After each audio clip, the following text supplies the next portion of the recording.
Salutations, my friends, and welcome to Melanie's PodCast, where we dive into the context about different forms of theatre. First, we will be talking about Greek theatre, and secondly, Elizabethan. So sit back, relax, and let me take you to the warm and relaxed setting that was ancient Greece.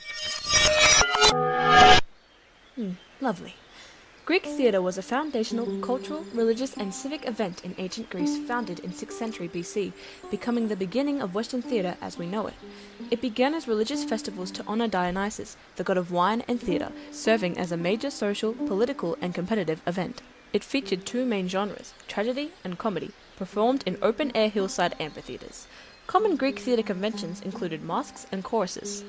Actors, who were all male, wore large masks which represented what type of character they were playing and allowed audiences to tell them apart easily. They could also become another character with a simple mask change. Choruses were also fully male. Because Greek theatres were so large, the members of the chorus had to work hard to look and sound like one person. The purpose of the Greek chorus was to provide background information to the audience to help them understand. Plays were written by people called playwrights. A famous Greek playwright we will be talking about is Sophocles. Sophocles was born in Colonus, a rural deme or small community near Athens, Greece, around 496 BC. Colonus was famously known as the setting for his play Oedipus. Sophocles' works were acknowledged for their ties around moral dilemmas and tension between law and belief. Despite writing over 120 plays, only 7 are told to this day, including the famous play that is Antigone. Antigone is a Greek tragedy, detailing the aftermath of the civil war in Thebes, where brothers Polynices and Eteocles kill each other. King Creon orders a strict burial for Eteocles but leaves Polynices unburied.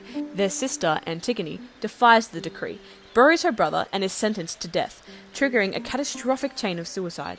The play reflects core ancient Greek societal tensions by dramatizing the conflict between divine/familial duty and state law. It explores the danger of tyranny and pride, emphasizes the necessity of burial rites, and highlights the role of women and civic disobedience. In a way, Elizabethan society was quite similar to ancient Greece. Shall we? Elizabethan theatre was... What? Oh, I'm sorry, I'm so sorry. Is this a house? I'm sorry, I really quickly need to record this, so if you could just be quiet for like 2 seconds. That's going to be hard, love. We live in a pretty noisy society. Right, oh my, is that an execution? Send it down! Oh my god. Yeah, that happens sometimes. What is it you were going to talk about? Elizabethan theatre. May I? Yep. Go for it. I'm gonna sit down. Greetings, everybody.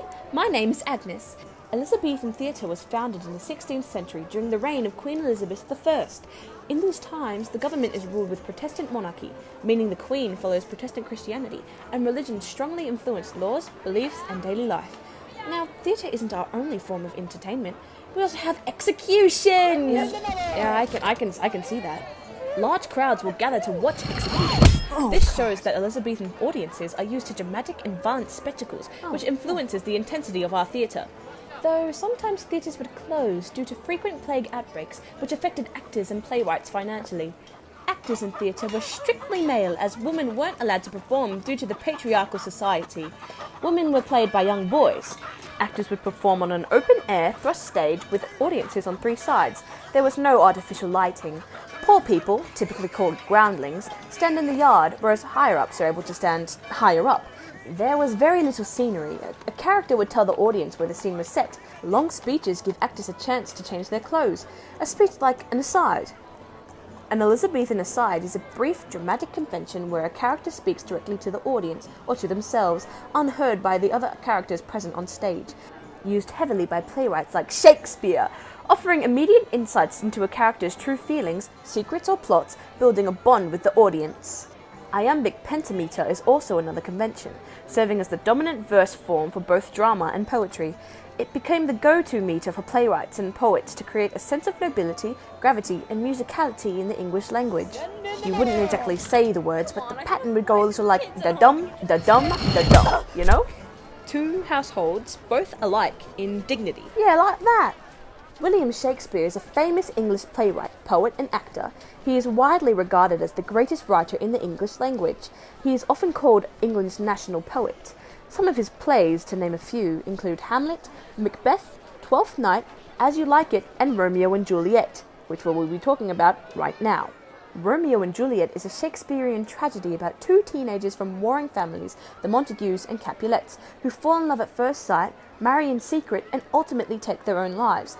This tragic chain of events is caused by feud, resulting in a miscommunication about a fake death plot, a suicide, and a premature tomb scene which finally forces the families to end their rivalry. The play explores themes of passion, conflict, and the danger of extreme emotions. It highlights the clash between individual desire and societal constraints, serving as a cautionary tale on how hate can destroy love. That's beautiful, Agnes. And, I agree. Hate can destroy so many things. It can destroy people, like families, countries, worlds. Hate is so powerful and personal. Just a minute, love. Would you be quiet over there? I'm trying to record something. What are you chatting about? Record, woman. Oh, just shut your mouth, thou festy elf-skinned minnow. Witch, you witch! I'm no witch. I bite my thumb to you, scoundrel. Kill the witch! Kill the I witch! see that tensions are high, and I'm gonna go. Bye, Agnes! Farewell, friend. Well, I hope Agnes is okay. I hope you all enjoyed that. I suppose it's time for our next episode, exploring the structure and symbolism behind my costume design for Medea, the protagonist of the ancient Greek tragedy, Medea. The play follows her horrific revenge on her cheating husband Jason, who abandons her and her children for a Greek princess. I'll be there in real life to explain.